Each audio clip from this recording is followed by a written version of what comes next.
ভারতীয় জনতা পার্টি ধীরে ধীরে ধীরে ধীরে পশ্চিমবঙ্গে আজ মহিরুহে পরিণত হয়েছে।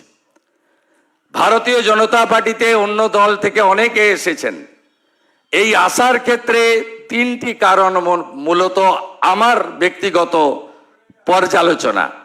প্রথম কারণ হচ্ছে এক দলের নির্বাচনের সময় আসা, ভোটে লড়া, নির্বাচনে জেতা, নির্বাচনে জিতে পালানো অথবা হেরে আবার ব্যাক টু দি প্যাভিলিয়নে যাওয়া।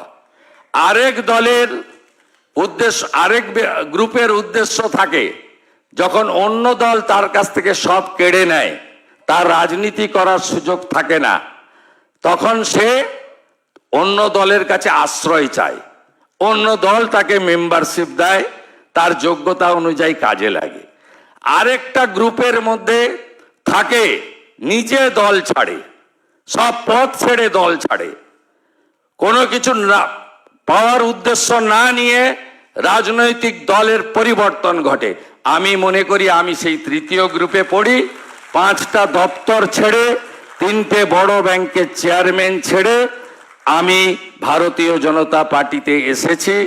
ভারতীয় জনতা পার্টিকে আমাকে আমন্ত্রণ করেছেন যশস্বী নেতা অমিত শাহজি, আমন্ত্রণ করেছেন তৎকালীন রাজ্য সভাপতি দিলীপ বাবু, আমন্ত্রণ করেছেন তৎকালীন সংগঠনের সাধারণ সম্পাদক সুব্রত চ্যাটার্জি আমন্ত্রণ করেছেন, তৎকালীন অবজারভার কৈলাস বিজয়বর্গী আলোচনা করেছেন এবং অনেকেই পালিয়েছে। শুভেন্দু অধিকারী পালানোর লোক নয়। 11 সালের আগে আমার লক্ষ্য ছিল সিপিএম যাক, আমি সেই লক্ষ্য পূরণ করতে পেরেছি নন্দীগ্রামের সেই শহীদ পরিবারকে নিয়ে।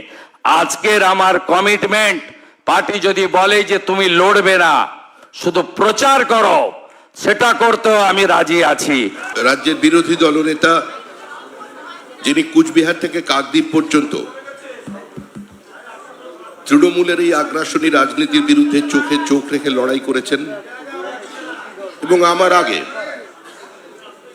তার বক্তৃতায় তিনি বলেছেন তিনি দপ্তর ছেড়ে এসেছেন, তিনি আমন্ত্রণে এসেছেন, এগুলো সবই অতীত।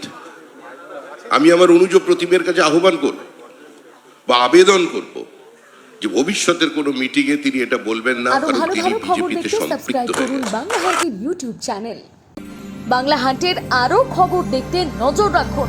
বাংলা খবর মানেই বাংলা হান্ট।